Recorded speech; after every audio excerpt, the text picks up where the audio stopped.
All right, let's give it a couple seconds just in case. Yeah.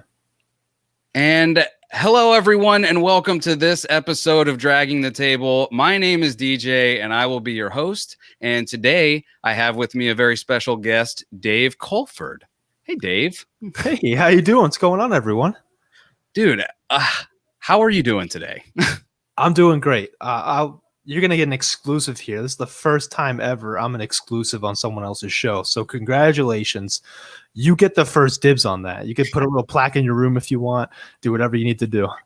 Well, okay, fine. Before we get into everything, plug all your stuff. Tell everybody what you do. Plug all the... Yeah, you got it. So you can find us at Plunge Podcast. That you can find that on Spotify, Apple Podcast. I believe that's it. Used to be Podcoin. Rest in peace. You can. Yeah, I know. I miss Podcoin. We also have a new show coming out called Justified with Riley Trudell and Dave Colford. It's where we interview people, so you can find us on there. And if you're into the nerdy stuff and you want to play some games, we got Plungeons and Dragons. It's in its infancy. I'll put that out there. So please watch with just be careful watching that. But yeah, that's where you can find us. And those are all those shows are on the Plunge feed, right? Yes, all of them on the Plunge feed, Inner Circle feed as well. So catch us on there. Oh, nice. Yeah. Mm-hmm. So what is your... okay. So I know you from the Plunge, You were one of the... was it Adam that said you guys were the white Wu-Tang? Yeah, that was way back in the day. Yeah, like about a year ago when we first started this. And yeah, he said if white Wu-Tang, we get a bunch of we're the college frat boys of podcasting as well. We get that. So, but yeah, definitely white Wu-Tang is, yeah. And it would be Adam that would say that too. Like, yeah. That's what makes it great. I don't know if he actually did say it, but I will always attribute it to him. That's something he would say. So how did you start? Were you with the Plunge from the beginning, or did you come in later on? That's a good question. Yeah. So I knew all of them from high school, and originally it was pretty much we're like, hey, we say some pretty funny stuff. I think we do. Why don't we just record this, put it on the internet, see if anyone else thinks it's funny? And then so we started out with Davis, Riley, of course, Hunter, and me, and we were like, yeah, we'll just do the 4. And it definitely, after about like 20 to like 50 episodes, we're kind of figuring out what's a good fit, what's a good role. But yeah, originally it was like I was still in school, so I didn't really have that much time. Granted, they were too, but let's be real, they're better podcasters than I am. They're so out now. You have like what is it? You've broken away from the pack and you've decided you're going to do your own deal now. I sort of, in a way. I mean, the way I looked at it was, the Plunge is always fun because I get to see my friends every other week. I try to go on every other week just because, you got to keep that persona of just Dave. Because if I'm on every week, then it's no fun. So we got, but yeah, I'm just a very curious person, and I always want to know more about people. So it's like, what if we just start something on the side? Because I'm done school now, so I can devote more time into this, and we'll just see what happens. If it works out, great. If it doesn't, whatever, we'll make something else up. So, dude, well, I loved it. Like this, I was shocked at the turnaround time of I heard you on the episode be like, I would love to interview Adam Simmons, and then like I think it was that week because they released the Plunge on. You guys released the Plunge on Tuesday, and then that Thursday that episode came out, right? Yeah. So it would have came out a lot earlier. But I'm not even joking. Once we called Adam on there, he called me back probably an hour and a half after the episode. And he's like, hey, I'm serious about that. Like, when do you want to do it? It's like, I can do right now. I'm like, all right, well, I got to think some questions here. I got to do schoolwork. It's my last week of school. So let me get this down. Yeah, this dude is an animal. Like, he's always down the podcast. Like, he's like, seriously, you call me at 3 a.m, I'm down to record an episode. I'm like, dude, you're an animal. I respect that. But yeah, we're trying to do every other week for right now, and we'll see what happens with that. We're going to try to keep it under 30 minutes, 45 minutes, around that timetable. But again, it all depends on the person. Like, I'm not too what's the best word for it? Not a stickler for it, Like, if someone goes over, it is what it is. Exactly. Like I had no plans for like how long the show would go or not. And what was it? Two or three episodes ago, I had John, this guy that owns a streetwear brand in New York, and we went for 3 hours. There you go, man. See, that's the dream right there. Dude, it was perfect. Yeah, it's all about the person. So, I mean, you can have conversation with someone that, the last 20 minutes, and there's nothing wrong with that. Some people are comfortable with a certain amount of times, but then other people, you can have conversation for 5-6 hours, like you said. And, if you have the lungs for that, that is great. By all means, go for that. But I'm still working my way towards there. Dude, you are like Adam is a perfect great. He is a perfect first guest because he was my first guest as well. Yeah. And he makes it super easy. You can just give him a softball and he runs wild with it.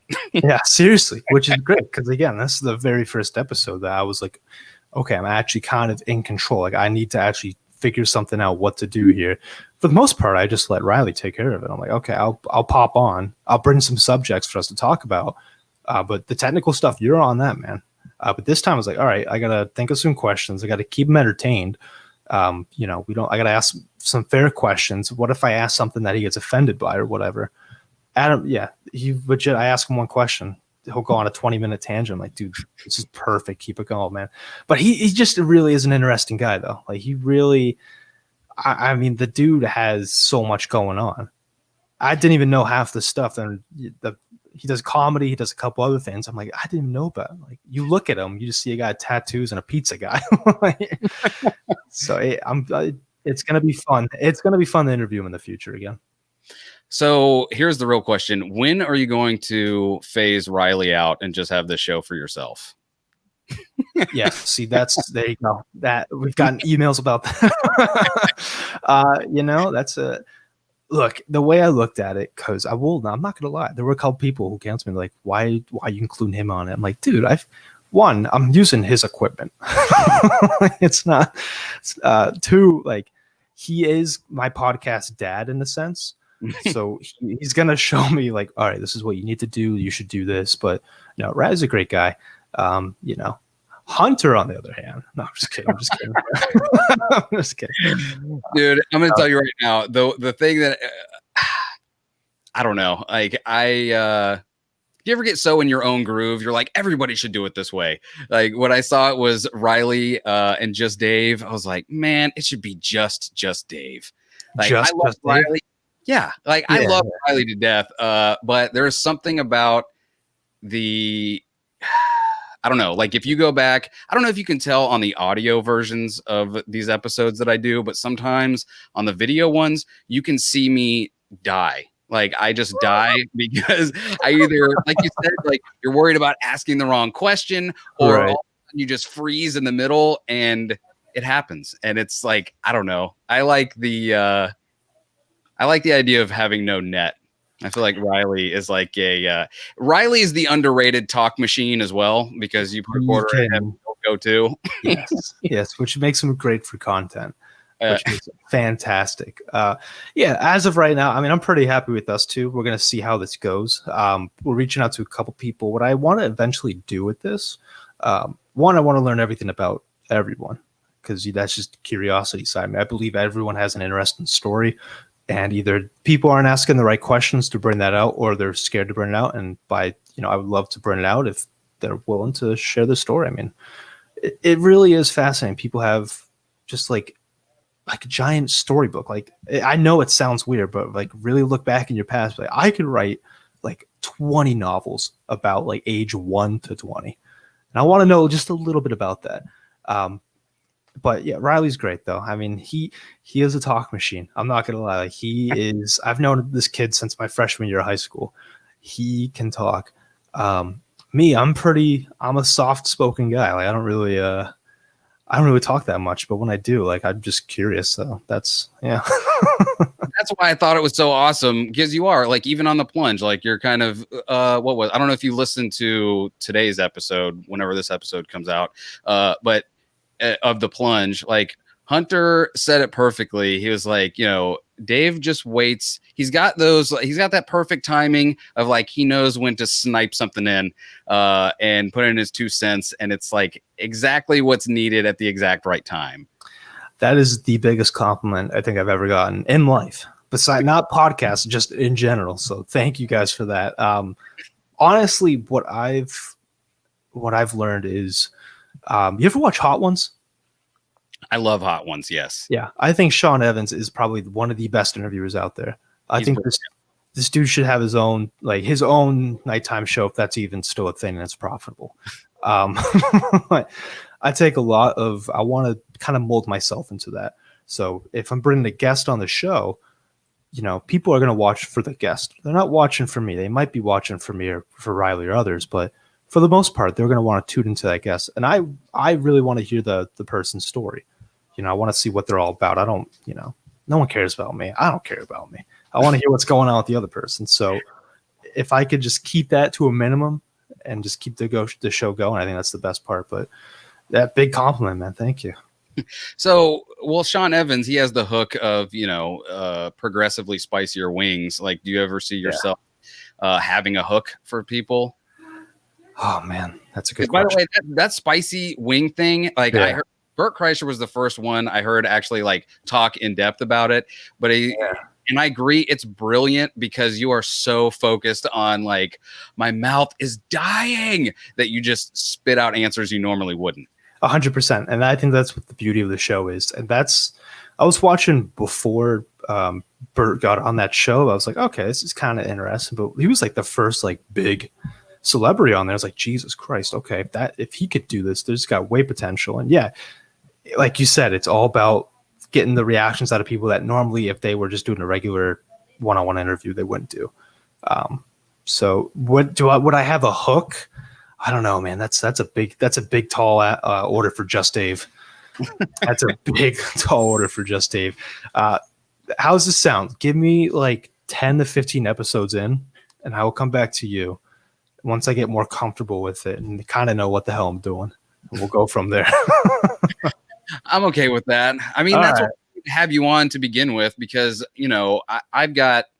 I don't know what my audience is. It's not large, but like the people I've had on, like I want to funnel them towards, people that I find interesting or that I think people need to know about. And, I heard your first episode of Justified and I was like, yeah, I was in the middle of the episode and I texted Riley. I was like, yo, is your boy down or what? Because, down. Well, I thought it was inspiring of you to just say, on the air, I want to do this, and then do it immediately. And then between that and Adam, always trying to inspire people to do it, like right. Do what they love. And I love doing this, and I've been slacking on getting guests, and I was like, this is perfect.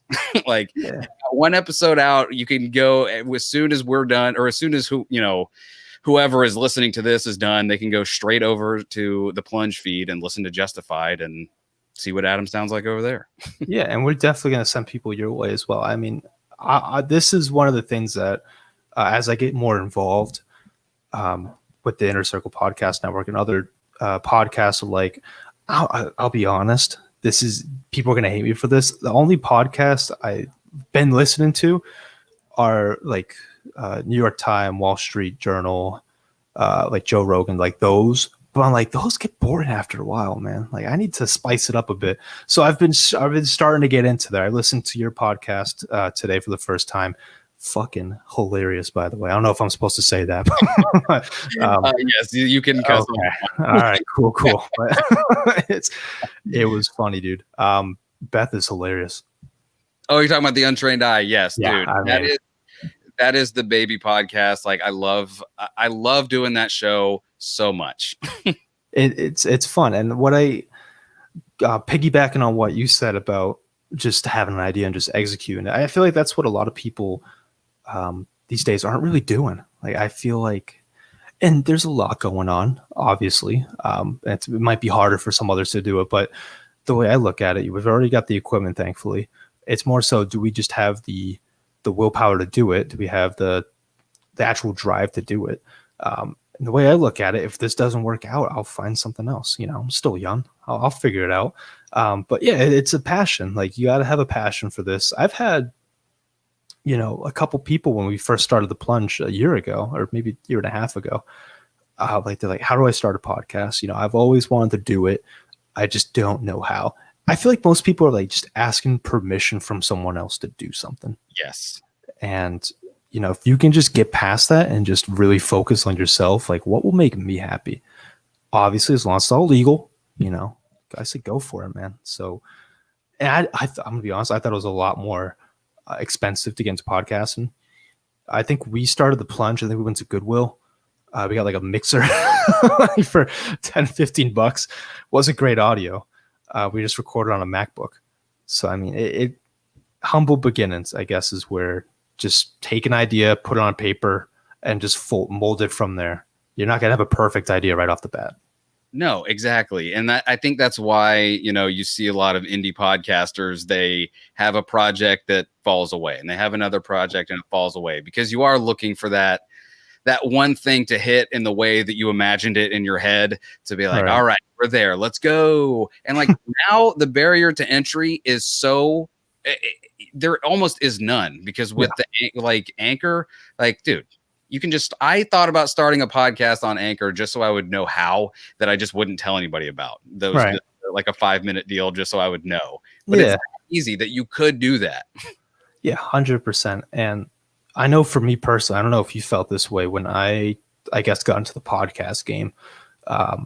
I was always like, what are people going to think of me if I tell them, yeah, I podcast? Like, that was a big issue for me.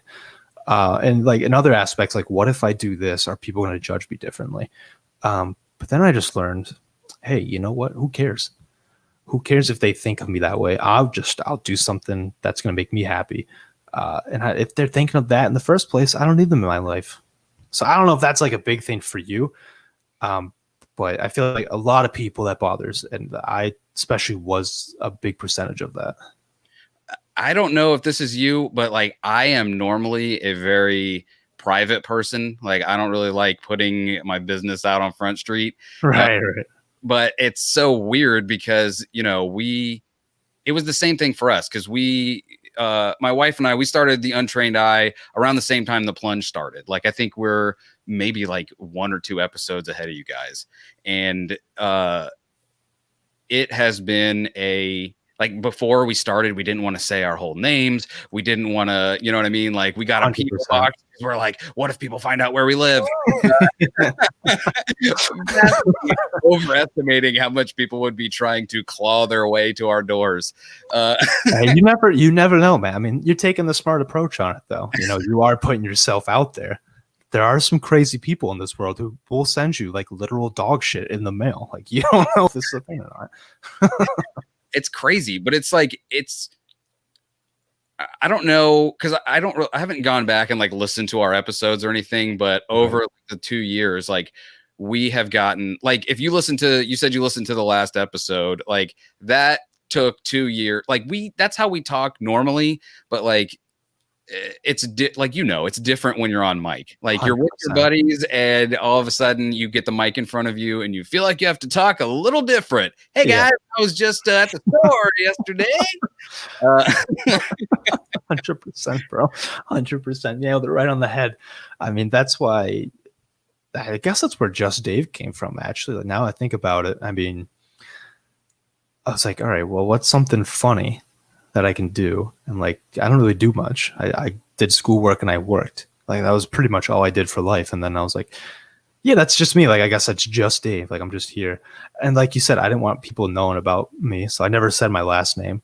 And then, good old The Hunt just bring it out. Oh, this is Dave Colford, everyone. He lives at like P.O. Box. Like, whoa, buddy.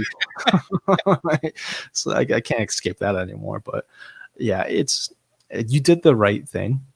For someone starting out, like, get the P.O. box and don't say your last name out there, because there are some crazy people out there, and you never know if this thing does blow up. All that information is going to be left out in the past, and with everything going on right now, I don't blame you. That's the right choice. Plus, I mean, even just on our podcast, like, we say so many, I feel like, I don't know, I feel like we say things that are controversial-ish. And I always wonder do you ever think about how many hours of your voice are out there now Oh yeah, all the time, dude. anybody can listen to? All the time. I've always been told as a kid, like, I'm gonna run for president someday, and that would be fun. I mean, that's never gonna happen, but that'll be fun to do. I'm like, I always like to have every option open. But with the Plunge podcast and other things, that option's gone. That is completely out of the table. If anyone like took a snippet of my voice or like an excerpt of what I said and just put that on CNN, we're done. I mean, that's like, I have to drop out. Did you have political aspirations? You know, not Or do you still? I know that's the best question. Yeah, I guess I did. Like, I would like to make a change in the world. I think I'm still naive though, in thinking I can make a difference. And then once I get into maybe the politics game, realizing okay, everything's played completely different. It's like some House of Cards thing or something like that. But I always like to have a good intention. But yeah, that's out of the question now. Let's be real. Like everything going on, can't do that anymore. I don't know. With the state of everything now, this world, I feel like it's fair game for anybody. Like, what are they really going to take from what you have said that they? If you were on a debate stage and they were like, "Well, on episode 78, you said this, and what do you say to that?" Be like, I was talking, like it wasn't hidden. I didn't hide it from anyone. Like I had time to say, "Don't put it out." Like I was just talking. Yeah, and I think with everything changing too, I think a lot of people are getting sick of that like cancel culture kind of thing. Not to get political on the podcast or anything like that, but I do think people are getting like a little too like, okay, it was cool maybe 2-3 years ago, and it had good intentions with like Harvey Weinstein and obviously Bill Cosby and other predators like that. But if someone said something like 10 years ago that you took a 10-second clip from, give no context whatsoever, and put that out on the internet, of course people are going to think, oh my God, it's a horrible person. Why would he say that? And exactly like you said, just say, well, what I was talking about, if you would listen to the other 30 minutes of the clip, was this, and maybe do your research instead of just trying to slander. I'm curious to see what happens. And like you said, everyone can do it now. If Trump can do it, anyone can. So, I mean, maybe this is the kind of motivational pep talk that I need to get back into the politics game. Well, where would you start as? Like, would you go for like what, county commissioner, or are you just going straight for governor, or what? Yeah, that's a good question. I would need money. Would need some money. So we're gonna have to fundraise. I think just start local. Probably alderman. I guess that's the best road to take. And then what's after alderman? Like city commissioner. What is an alderman? That's like I think maybe I'm taking this all wrong, but I think it's someone who's like runs a district in our town. So I live in a town of 100,000 people, which people like who live here, like that's a lot of people compared to like New York City. Obviously it's nothing, but compared to my father who lives in like rural Maine, there we go. Words are hard. That's like, he can't handle that many people. So, I think it's like someone who runs the district. So in the town I live in, we have like 15 districts and there's 15 aldermans. And I'm not going to lie, dude, politics are fun in Manchester where we live. I'll just say everything now. Who cares? You got my P.O. box too if you want. But people get ruthless with local elections. Like I've seen some people on Twitter who I like went to school with, and we have someone who is running who I graduated with. And people are like, he did this 5 years ago. Don't vote for him. Like he took money from it. Yeah. I'm like, dude, this is just a local election. Like it's the kid's like 23 years old. Like it is ruthless, man. But I get at the same time, it's like he's putting himself out there. Is this fair game? I'm like, I don't know, man. I'm staying out of it, but it's fun to watch. I'm not gonna lie. Well, and especially like, how old are you, if you don't mind? 23 years young. So like you did mention a little bit about cancel culture, maybe being on its way out, but like, how did you see it as it started its rise, and how do you see it? Do you see it on its way out, or do you see it just being like I'll say what I think. I'm ready. It seems like a fringe thing now, because every time I turn on or I open Twitter, it's this person is over party and we're canceling whatever it is. in the moment, and then we forget about it in 10 minutes. So what is your perception of cancel culture? 100%. And I completely agree with you on there. Every time I'm on Twitter, it's, oh, Cardi B's been canceled, party.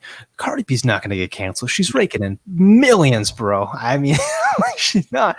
She could murder someone on the streets. People will clap for her. Like, come on, man. Like, it is.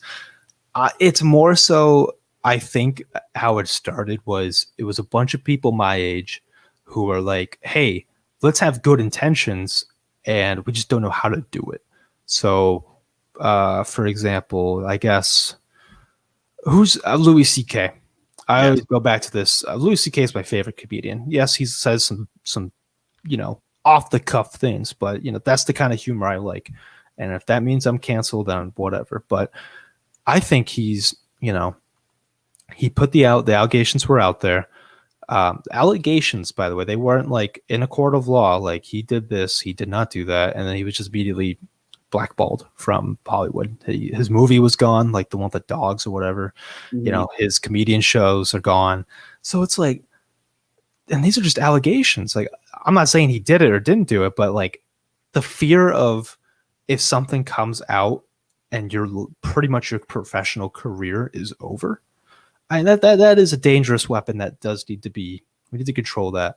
Funny, we're talking about cancel culture. I actually listened to a New York Times podcast about this, and usually with the New York Times, they're pretty far left, and for me, I'm like right in the middle. I like to see both sides and to see what happens. But they were fair.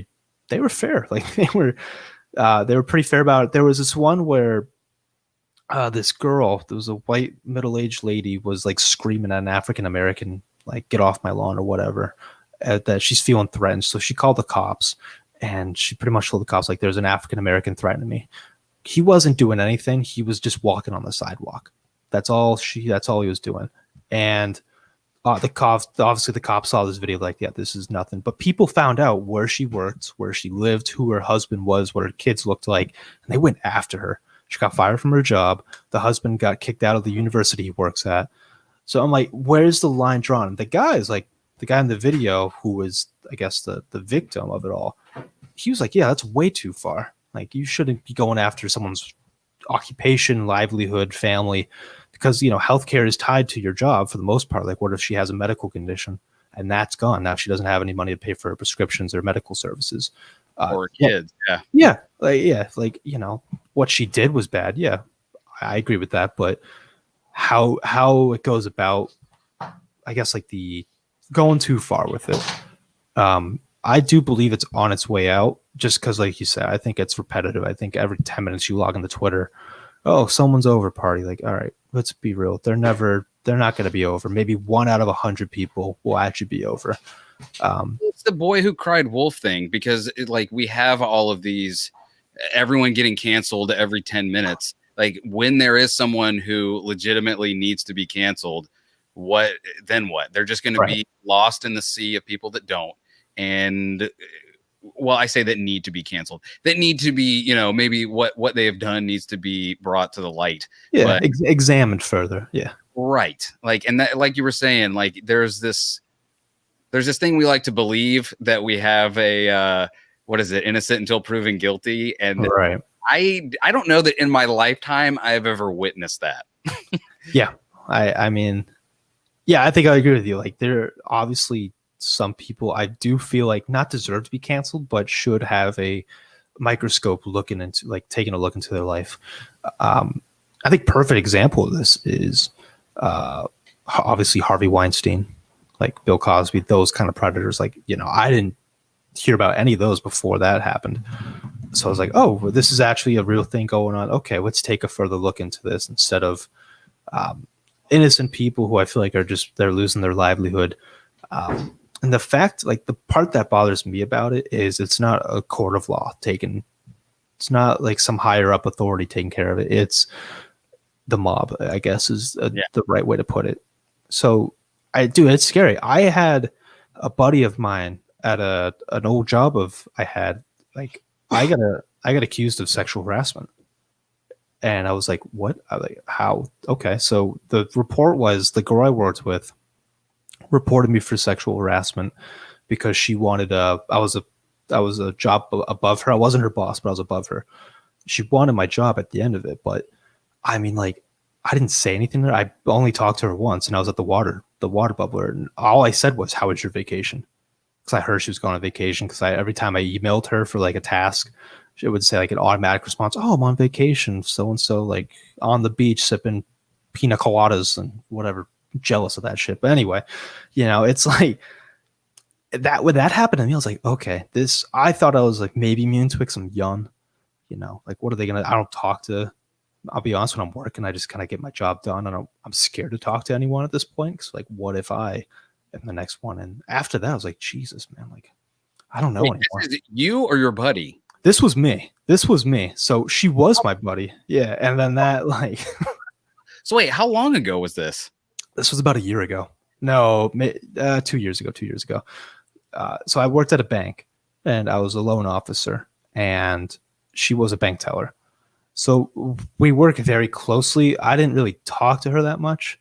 I just kind of did my own thing, process loans. And, I'll be honest, I didn't like the job there. So it's like, I'm just there to get my job done. I'm in school. Like I'm focusing on schoolwork. It was a part-time job for me anyway. And then pretty much what happened was I got into a head injury. I was out of work for about a month and a half. That was after the allegations. So once pretty much it's kind of hard to explain, but once those allegations came out, she admitted that she lied, which no repercussion happened to her.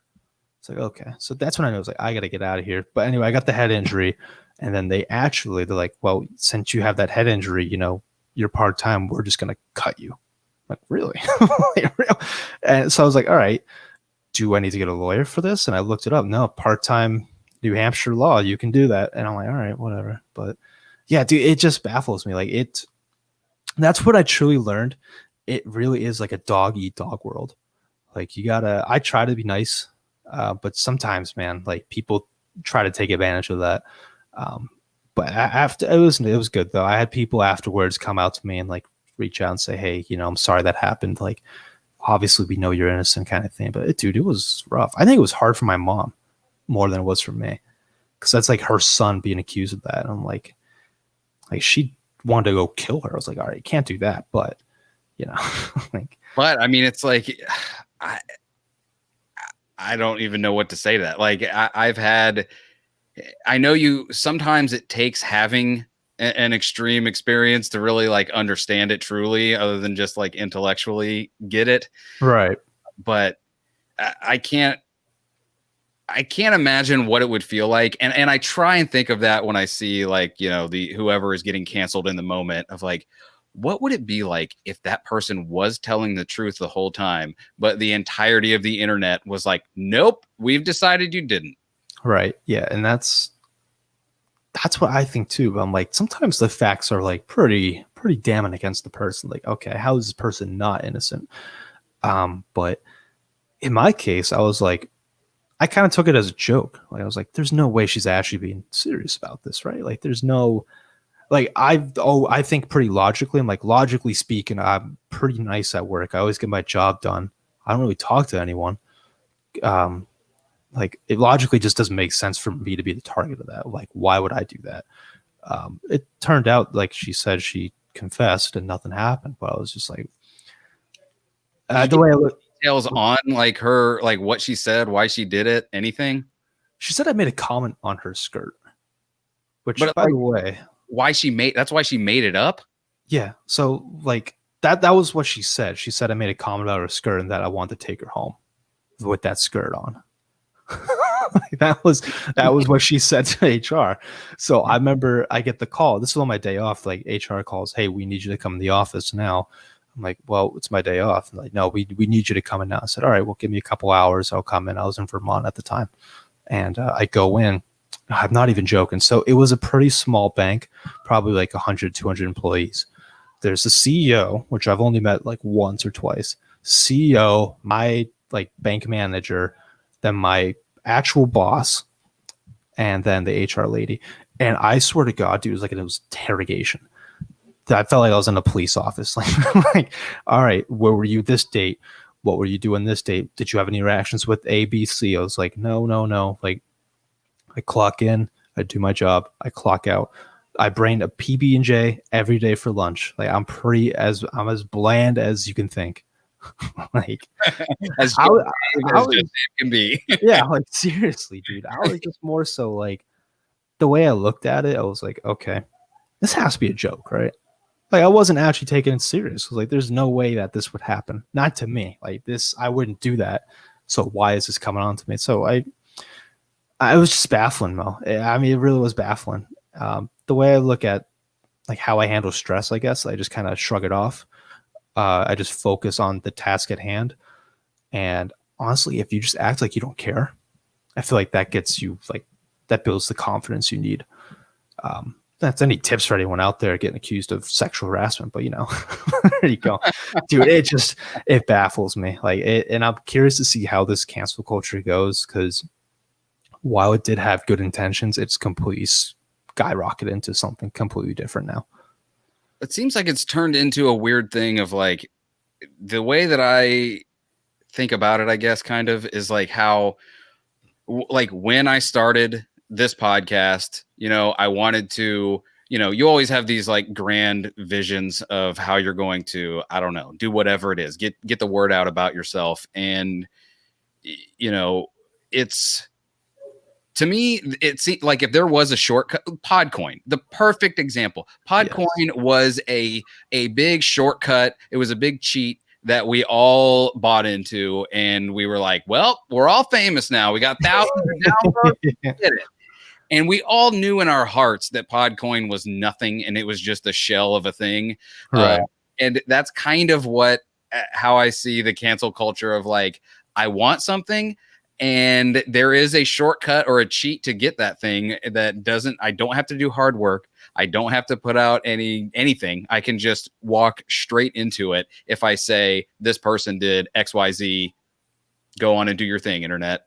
Yeah, 100%. I agree with that. I mean, now, do you think, because I'm 23 and I just graduated, I'm starting to get into like the big boy workforce, as I like to call it.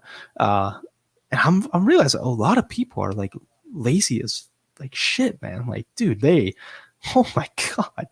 Like the job I have now, I'm doing like the work of like 3 people. And then like, there is just because I'm working normally. I'm not even putting any extra hours in or anything like that. Like just people around me are just so lazy. Like so for example, I work in a pharmacy, and I do like the finance side of it. So I would ask someone to do like, hey, can you just pass along this loan information or whatever to, I don't know, my boss, whatever. And like, no, I'm not going to do that. I'm like, why? Like that's your boss that I'm handing it to. Your name's on the document. Like, I just don't want to I don't want to write up the email. I'm like, dude, are you kidding me? Like, and as I'm getting older, I'm like, I don't know what caused this. I really don't. Like, was it McDonald's? Like, was it the obesity epidemic? Like, what's going on, man? Like, oh my God. I can tell you I'm 37 and it's the exact same way. Like it doesn't matter how much extra I do. Like I'll have guys call me, hey, can you pick up a couple extra for me? Sure. And then when it comes to me being like, hey, I got to cut out early. Can you catch something? Nah, man, I'm busy. Can't. Like, bro, like help me out a little bit. Like, I wish I could. I'm like, I don't know. Like, I don't know what it was for you, but I know my dad was like extra mean to me as a kid when it came to like helping others. Because like I remember I was like probably between like 5 and 8 years old. I was too young to be doing any yard work, but I was helping him do yard work. Right. And our elderly neighbor came over and he was like, what did he say? He's like, could I get you talking to me? Could I get you to come over and rake some leaves or whatever? And my immediate response was, how much? And the American way right there. There you go. Yeah.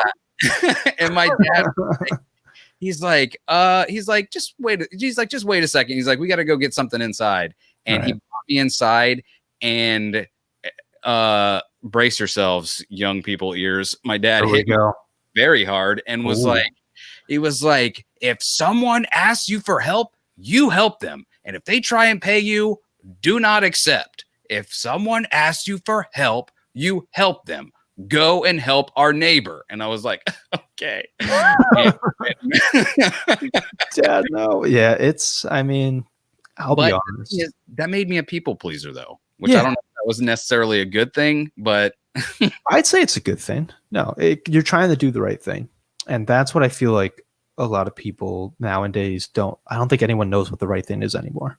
no, I it's think impossible. people, yeah, I think the age of reason is gone. It's more so my feelings versus yours, who's got the bigger mouth, rather than facts versus science, whatever. But I know for me personally, my dad wasn't really around my life, but I had a mom. My mom was very like, she's like a dad pretty much. Like my mom is a dad. Like, dude, she's got muscles like a dad. Like she can murder someone. I got a couple of stories I'll tell later, but um, I remember I was, I think, 8 years old, and I went up to my mom and I wanted to get like an Xbox game. I wanted an Xbox. That's what I wanted. And I said, Mom, can I get an Xbox? And she's like, no, absolutely not. She's like, but if you work for it, you can get an Xbox. I was like, well, what the hell does that mean? Like, what do I have to do? Like, don't do chores? She's like, no. I do all the chores in the house. Like, I enjoy doing that. You're gonna have to find work outside the house. And I told her I was 8. Like, I can't get a job. What the hell's wrong with you? And she's like, no. You gotta find a way out. So I live in a neighborhood where we just took our trash can to the end of the road. Mhm. It's kind of like a little private community. It's not, but it is. It's a little weird. But so I made little advertisements as an 8-year-old. I pretty much just took a picture of a trash can from Google Images, posted that on like a Word document. I said, "Trash boy charging $2 to and from." I thought I would get like 2 or 3 people. Like, all right, if I make like $10 a week doing this, $40, and the Xbox is 300. I'll get there eventually. And I'm not even joking, man. My first, like, probably a week after I handed out those flyers, I had like 20 people contact me. They're like, hey, I would love my trash can to be brought down the end of the road. $2 sounds good.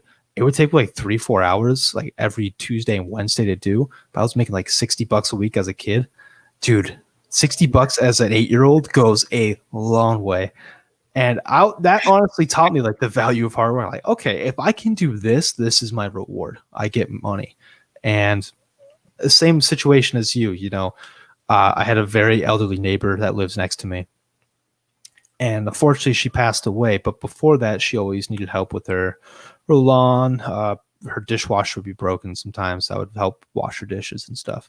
And she would always like try to pay me. Like she'd slip a 20 in like every now and then. I'm like, no, I don't need this. Like, I didn't want to say it to her, I'm like, you're gonna go soon. Like, I want you to live out your best life the past couple years.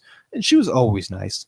She was the nice. She'd bring us cookies like every Thanksgiving, like Christmas, like those kind of old ladies. And the way I looked at it was, I was always taught, try to make as much money as you can, but do it in a way that'll help the community, and do it in a way that'll help people out, not like profit off of them. Right.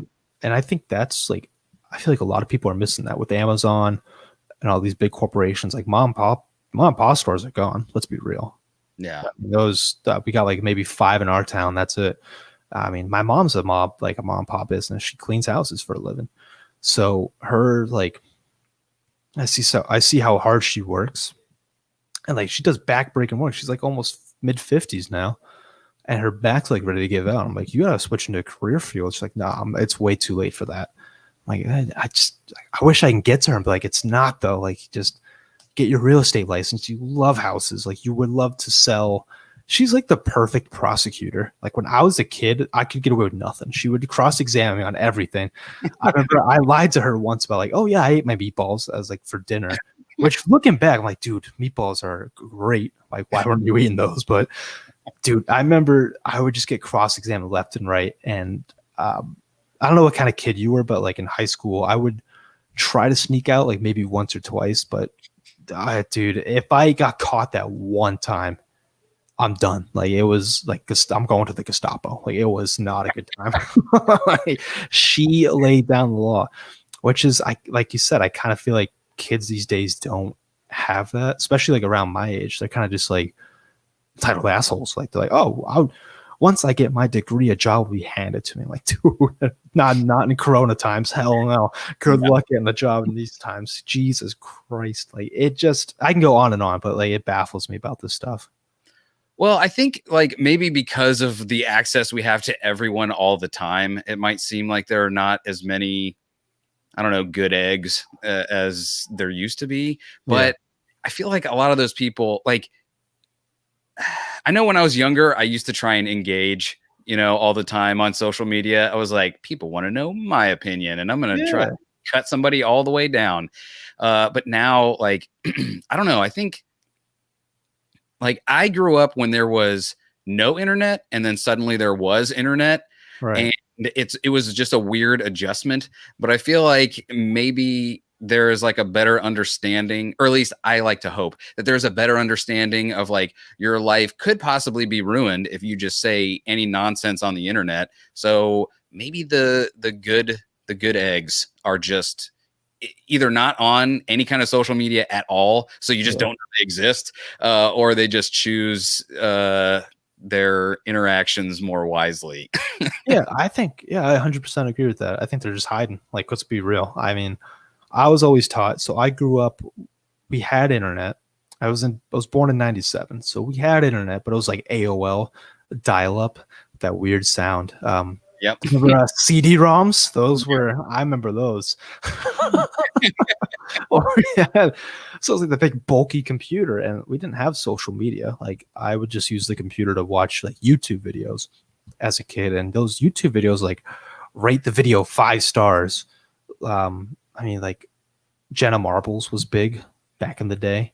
I'm trying to remember if anyone else, but that's who I remember. So it's like we had that, and then I feel like all of a sudden was that jump from like, okay, things were slow and new to all of a sudden, here's Facebook, here's Twitter. You're angry? Post it. People will like you about it. You'll feel good. Make that, put that sexy bikini picture up. Yeah, you're gonna get millions of likes. And like you said, I think the people, like, I was always taught, if you don't have nothing nice to say, don't say it, or just keep it to yourself, or just confront that person and say, hey, I think you're being a dick. Here's why. Here's how we can avoid that. Or don't say anything you wouldn't say to your grandma. But kids these days, so I have like 6 nephews and nieces. They were all born like 2010 onwards. So now they grew up with social media. Like, my nephew's 8 years old. He has a Twitter account.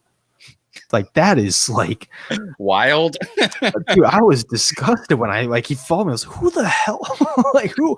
I called his mom. I was like, what the hell are you doing? Like, do you understand the gate you're opening for your son? She's like, oh, like, it's all, he'll be fine. I put restrictions on him. Like, dude, no, dude. This dude's gonna see some like nudity at a young age. It's gonna alter his mind a little bit. It wasn't, it's just and like, not just regular nudity of just like, oh, look, there's a naked person. It is I today was just scrolling Twitter for a minute and was like, there we go. I knew no one was around, but I still had to, like, I scrolled and saw something so grotesque that I was like, I cannot believe that they just let this be. There is no filter for it because it was a GIF. I was like, okay. Oh yeah, you can't hide that.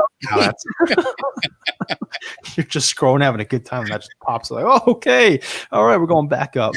Yeah, it really, I mean, and they all like, it's fun to see them interact because I'm only realistically 10 to 15 years older than them. So we're not that far apart in the grand scheme of things, but I feel like we are. And they're living completely different lives than I did as a kid. Like, I still went out and played. I used my imagination when I was a kid. Yeah, we had technology. I think the biggest thing was like a Game Boy. Like, we had the Game Boy Color. That was awesome, by the way. So like, now they have like my like nephews and nieces, they have iPads at like age 3 and 4. And they're playing, like, watching TV all the time, playing. It's like, don't you guys like want to go outside, play Red Rover? Like, what the hell's Red Rover? Like, what the hell's going on with these kids, man? Like, is this what it's like to get old? Like, is this how it feels like with the younger generation? Because like, I don't want to be like old man, like in his 60s, like, oh, back in my day. But it really does seem like in my mid 20s now, it's like, wow, back in my day, let me tell you, like, I don't know what to do about it. I don't think I can do anything about it. Well, I don't think we can. I mean, it is just the progression of, I don't know, our society, I guess, Right. because it's how to best describe it. It's always going to be something like I was hearing somebody talk about like what's the thing in like 30 years that the kids will be like, you streamed Netflix? Gross. Like, You went to a Blockbuster? yeah, like that's it. It's like I to my nephews, I said Right. something about a VHS, and they were like, "A what?" And Yeah. you know what? That's the perfect reaction. A what?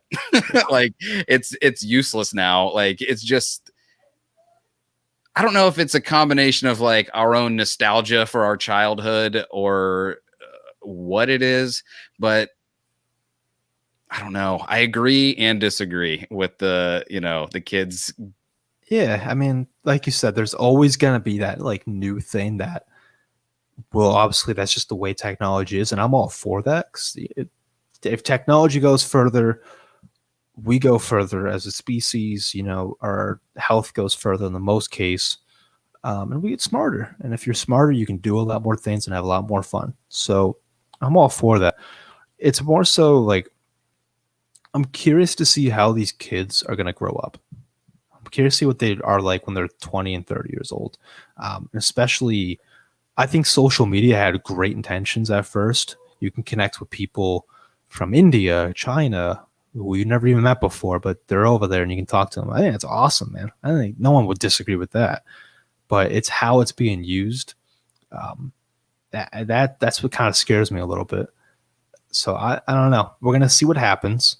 I know for me personally, like when social media came out, I was all about that. I was like, yeah, like you said, I'm like, yeah, I can put my feelings out there. The people, I'll get likes.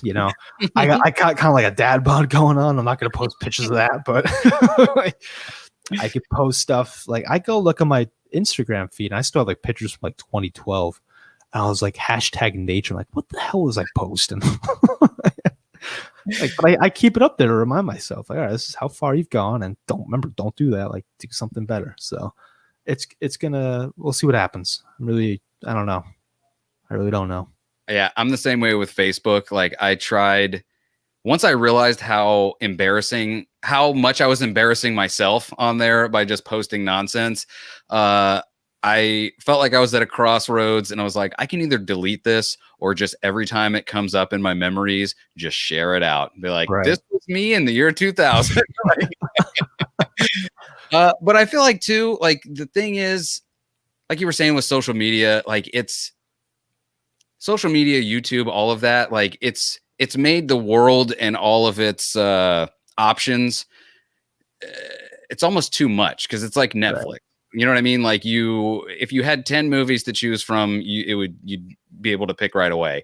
But Netflix, you've got thousands of choices, and the next thing you know, you're like, I've been scrolling for 25 minutes. Yeah. I need to just watch something.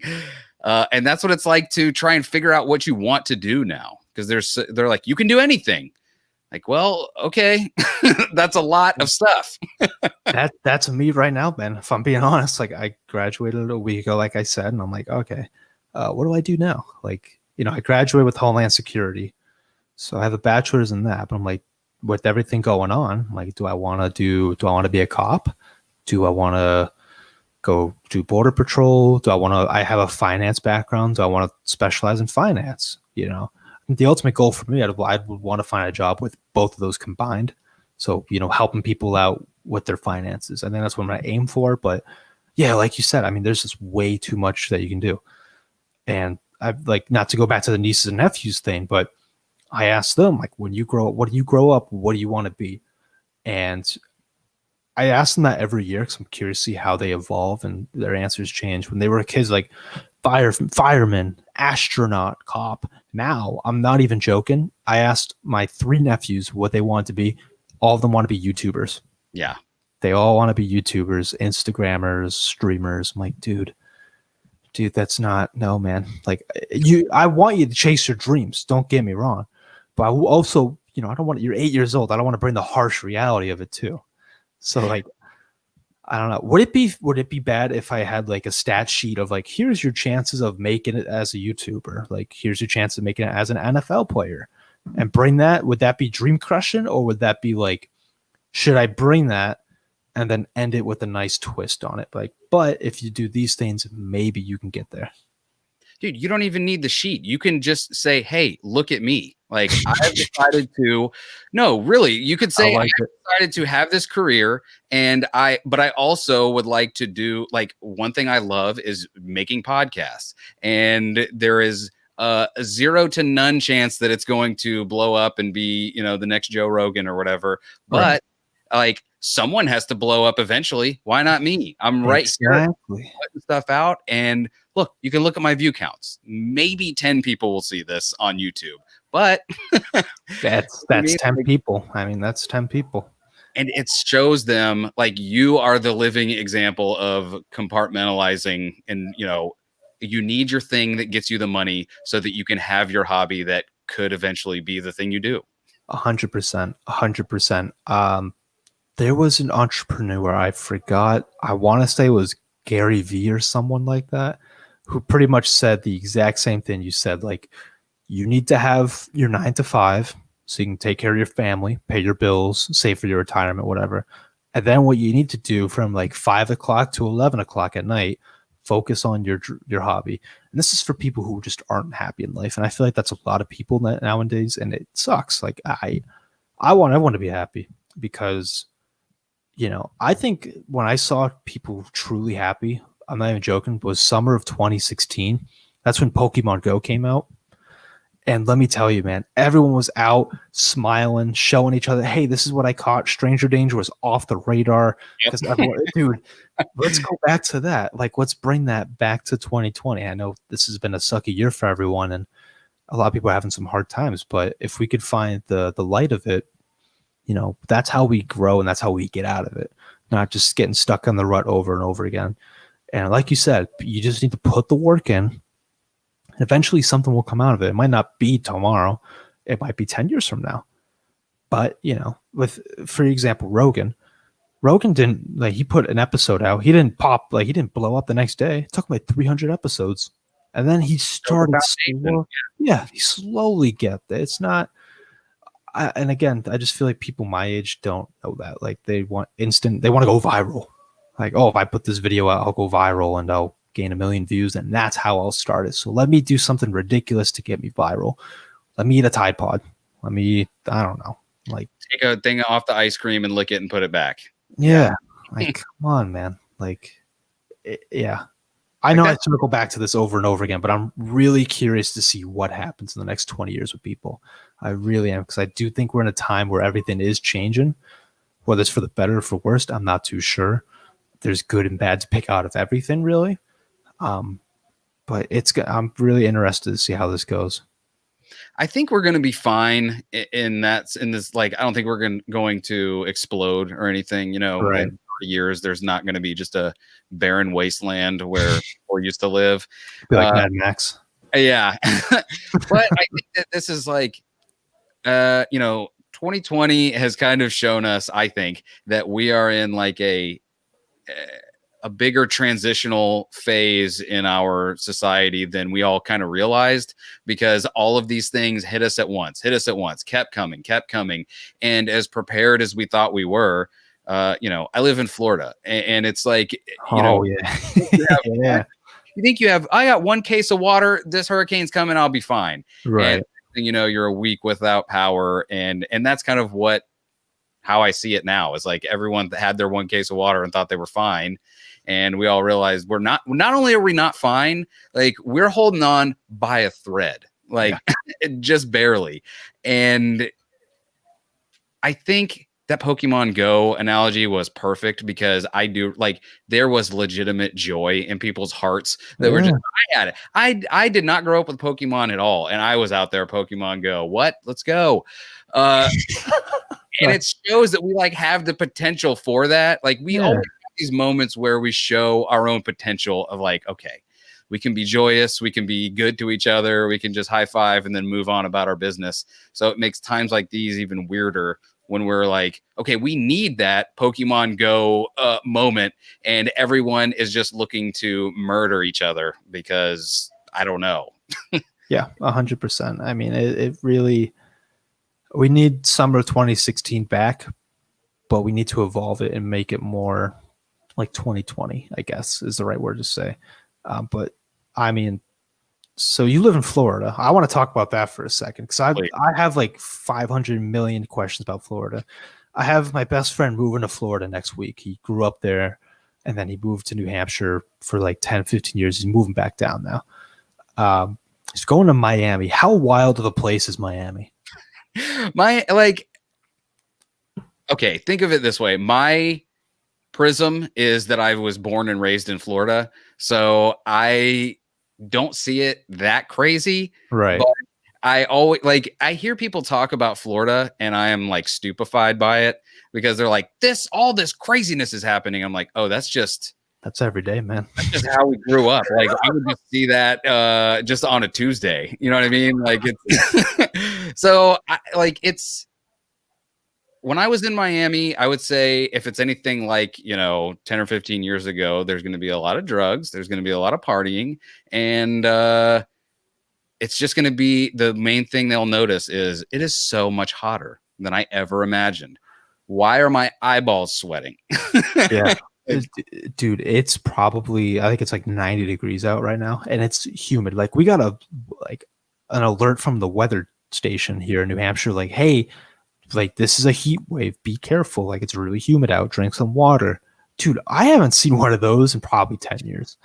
And I went outside, I'm like, oh my god, it is actually on fire. And I call my friend up who lives in Florida, or he's going to Florida, sorry, and he's like, dude, this is just a natural day in Florida. I'm like, how the hell are you used to this, man? Like I can't even like open my palm without like 5 drops of water coming out. Like it is like, how do you live like that? It's so funny that you say that about it hasn't been 10 years since you've had an advisory like that. There is an advisory like that probably every other day in the summertime. Oh, like we man. always have feels like of 110 with like 90% humidity. And it's just, and I work outside. Like I've worked outside since I was like probably like 19 or 20. Yeah, And, so you're a seasoned vet, man.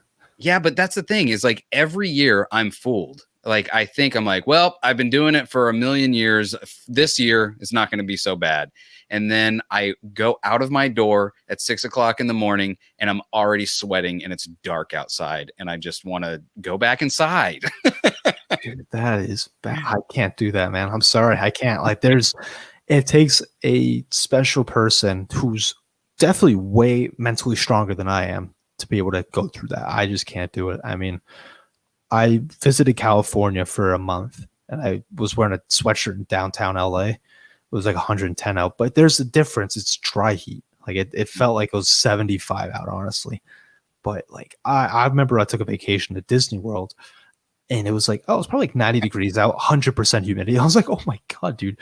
Like my flip flops like sticking to the ground. Like it was, how do you guys do that, man? Like, is it just born in you? Like you guys are born and like, okay, we're gonna die if we don't get through it. So I mean, I will tell you this. I remember when I was doing construction, like I would always wear 2 shirts and it was so hot that I would usually have like a long sleeve shirt on and I'd wear jeans and pretty much every day everything would be soaked down past my knees and like my socks would be soaked because I'm just sweating into my boots all day. Like it's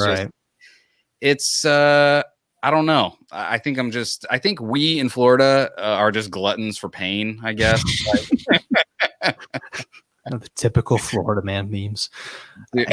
I mean, all right. So I got another question then, because there's some hot takes about certain cities in Florida. Apparently, like from what I was told, like every city like wants to murder each other, and I always hear Tampa is like the trashiest town to be in. Is that true? I have never experienced Tampa has actually gotten a lot better since I was a kid. Like I think it used to be trashier like when I was like young, like probably I don't know, before I was even in my teens, but like now it's fine. Like it.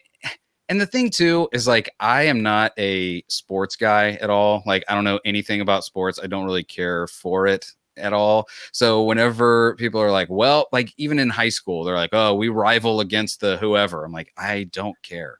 They're like, all people, man. So it's Florida is definitely an every man for himself kind of place at times, but it's, I don't know. I've never experienced, no one has ever been like, you're from Tampa. Ew. Right. Because so when my friend told me about them, I'm like, dude, Tampa, like he said everyone from Tampa is like garbage. I'm like, well, all right, I wouldn't go that far, but so I'm like, he's from Fort Lauderdale. And he's like, let me tell you, man, Fort Lauderdale hits different than most other places. He's like, you won't survive anywhere else. Like if you could survive Fort Lauderdale, you can survive anything. And I was like, I don't know, man, but that's. Is there any chance your buddy will be listening to this? I don't think so. I mean, I could recommend him if you want. I could tell him, hey, listen to this part and tell him to listen around the hour mark. And I would just like to say, your buddy is a huge nerd. Here we go. Yeah. Because I lived in Fort Lauderdale for over a year and I survived just fine. Like, yeah. And I'm like the biggest nerd in the world, and it was fine. Like, I don't know. Like, I went to college there, and it was awesome. Like, I don't know. It was. I don't remember any kind of friction or flack that I got from anyone. And like I said, like I looked at Fort Lauderdale. It wasn't too far from Miami, and there were just anything you wanted drugs wise or anything else you could have and find. And it was, we would drive down A1A and yell at girls, and it was fine. Like that's your typical college life, man. You can't go wrong. You're right next to the beach too. I mean, that's not, goddamn. Do you take the beach for granted?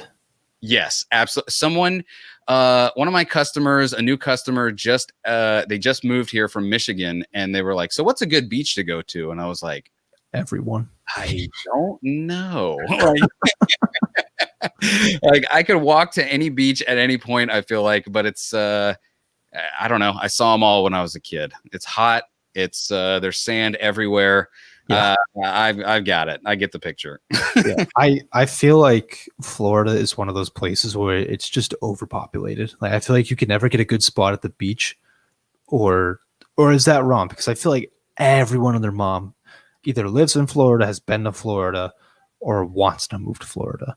Well, if you go to like Miami, Tampa, Fort Lauderdale, like you're going, yes, because that's where all the resorts are and everyone wants to, I don't know, they have their big slice of the beach or whatever. But like, look at Florida. We're a huge peninsula. There's so much beach. Like just where I live probably like 30 miles out of Tampa.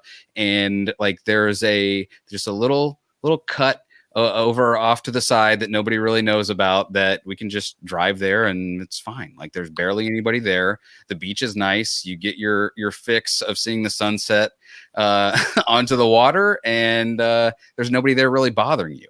That's the dream. That is the dream right there. You just described the American dream right there. Just a little cutaway cove. You just go, no one knows about it. You watch the sunset. Man, that is the dream. We have maybe 2 beaches in New Hampshire. One of them is extremely rocky. Like the whole beach, there's no sand. It's just rocks. The other one is there's a beach, but let me tell you, man, do you know Tom Segura, the comedian? I do. He went to, me and Ryan went to one of his shows. He called Hampton the trashiest place he's ever seen. We had like heroin needles on the ground. Like all the bars, the beach bars are pretty, like they're not great, but they'll give you a beer. Like you'll get your Corona. It'll cost you $10, but you'll get your Corona. It's just baffling, man. I mean, so when I went to Florida, I went to like Cocoa Beach, I think what it was called. Dude, I can never go to any other beach now. And like after being at Cocoa Beach, I'm like, dude, the sand is like not like, it's silky smooth. It's beautiful. Like I could lay on the sand and like not get hurt by the sun. There's no like animals in the sand, like ready to burrow up and like dig at me.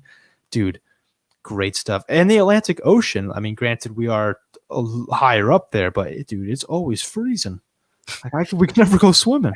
I remember as a kid, like I didn't understand that game shows happened basically on the West Coast. And I remember watching, like I would always watch like Wheel of Fortune or whatever when I was a kid, and the trip would be to Florida. And I'm like, why are people coming here? stupid here. Why wouldn't they go somewhere cool? Dude, I've always like, I don't know why that's always like, not baffling me, but like, I'm always curious about that. Like people who live in a place where everyone wants to go to, or another one for me is like your mom or your dad is the teacher of a high school and you go to that school. Yeah, I wouldn't want that one. Yeah, I wouldn't want that. I'll take the beach any day. I'll take the Florida one any day, but the mom and the dad teacher, absolutely not. But yeah, so how do you view the Panhandle then? Because I'm hearing there's like the Panhandle people separate themselves from the rest of Florida. Yeah, that's what they say. It's funny because I gotta think. It's been so long since I've traveled in Florida. I don't know. Like, I have no opinion of the Panhandle. If people think it's the, I don't know, the Puerto Rico of Florida, fine. All right, so you're going on record. You're going on record with that. Yeah, okay. So when they take this soundbite 30 years from now, you have that. Okay, perfect. All right, I'll get you in another on the record statement here. Disney World, is it overrated? So I don't think so. I do know the Disney World Gestapo that exists there are very real and they are very active. I went there one time when I still smoked. Like that was probably like 10 years ago or so. Yeah. It never dawned on me that there was a smoking section because you're just in this like wide open spot. So I just was like, I do what I do and I light cigarettes and smoke them. I got 1.5 drags before some lady in a suit was like this close to my face. Excuse me, sir, there's a smoking section over there. Over there. You cannot be here. Put it out now or you gotta go. Like, you gotta go. Wow. Dude, they got to keep up that perfect image. I mean, that's like, it baffles me. Like, so are there any other like Gestapo things that they do there? So I had what was it? We had family friends.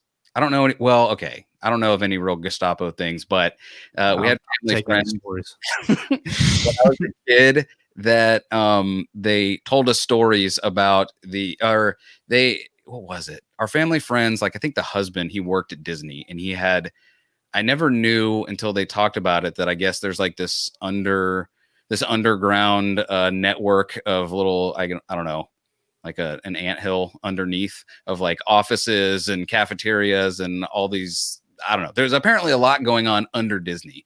Wow. And part of that is so some of those Gestapo can get from different ends of the park very quickly because apparently there's like doors in the trees that they can come out of and be like, hey, get out. Yeah. So I don't know, man. Like, you're wearing a blue shirt. Get out.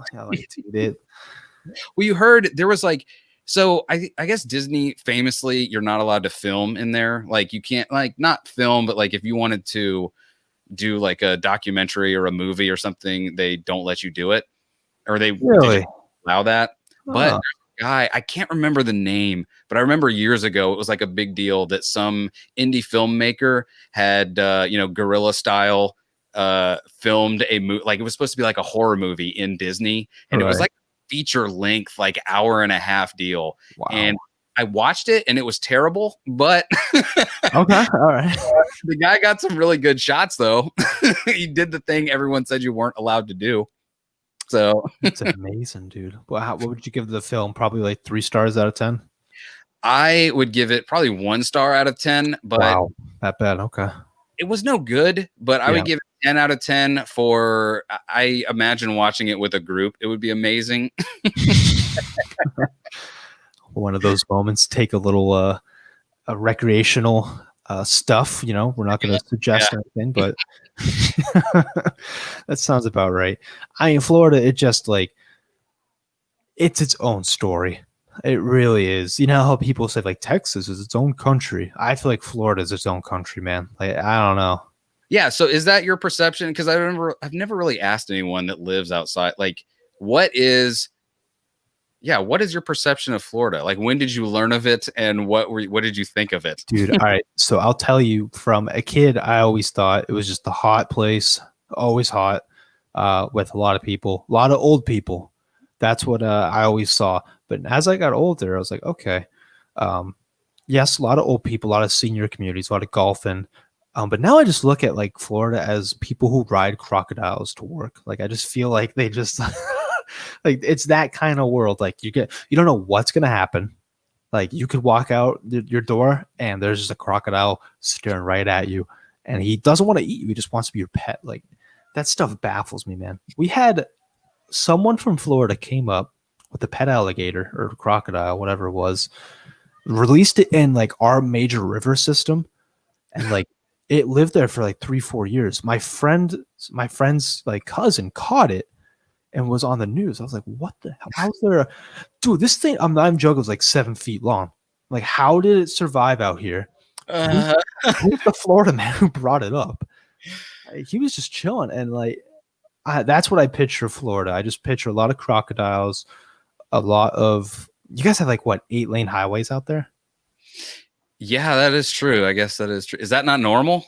We have like 4 lanes. The biggest in our state's 4. Boston, I mean, that's like 45 minutes away from us. And that's where most of us go to work. That's like 4 lanes as well, the biggest. But Boston's also very old. I mean, there's still cobble roads that you drive on. Like it's that, yeah. There are parts of South Tampa where they still have like brick roads. No way. Yeah. Oh way. I know where I'm going next, dude. That's awesome. Dude, it is really cool. Yeah, I think I've only driven on like a minimum of 6-lane highways. Wow, dude. That's I think minimum I've done is like the windy back road that you take from like the boony town up to your home. Like because I've always asked, like, what do people think in New Hampshire? The first response I get is, "What the hell is a New Hampshire?" Okay, I'm like, all right, just Boston. That's like, I always just put that. Just whatever you think Boston is, sure, that's what we'll be. And is that really what people like? When I hear New Hampshire, I think of like rolling hills and a cottage. yes, 100%. Like the wood covered bridge. Yeah, that's exactly what it is. Pretty much, it is a beautiful state, man. I'm not gonna lie. Like it is. I like how we have 4 seasons here. Like if you want to go to the mountains, that's a half an hour drive. If you want to go to the beach, that's a 45-minute drive. If you want to go to the casino down in Boston or nightclubs, probably 45-minute drive. You want to go to farms, which I don't know why you want to go to farm, but hey, if you want to go to the farms, that's 45-minute drive too. Everything's so close around you, and it's like it's nice. Yeah, I think you hit it right on the nail. Rolling hills, some cottages. We have a lot of animals here, like just horses riding around. I mean, I don't know if you guys have horses down in Florida, but we do. You got that cool? They don't roam; they're just penned up usually. Okay, understandable. We have a couple that escape here and there, but dude, it's isn't it cool though that like we're on the East Coast, we get everything so not so different, but there are differences in our lifestyle. So, like, what's the coldest it gets for you guys? Probably like during the winter time, like 60. It got down to like a couple hours of freezing, like once or twice in my lifetime that I can remember.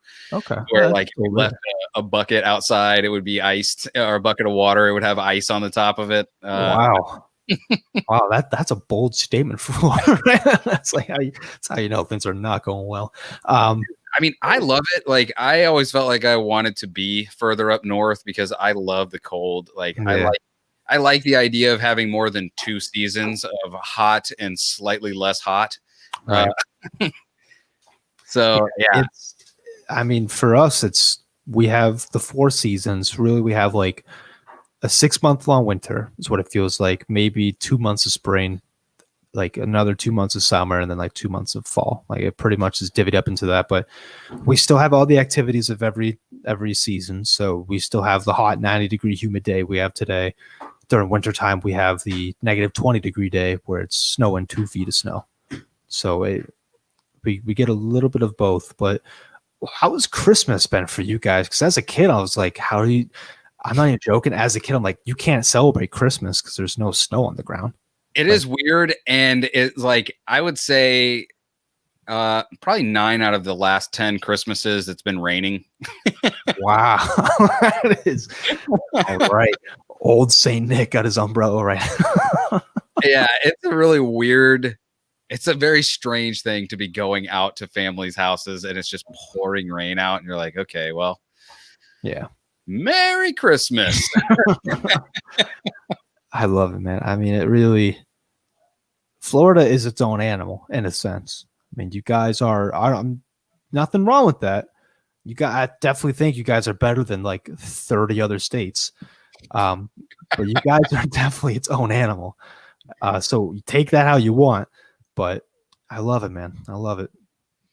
I always think it's like whenever we've ever talked about moving away, I'm like, I don't really care where I live. Like, I'm not really interested in, I don't know how to put it. Like, the location is just not that important to me, I guess. Yeah. But I kind of feel I'm like, my excuse to stay has always been like, we're in the place everyone's trying to get.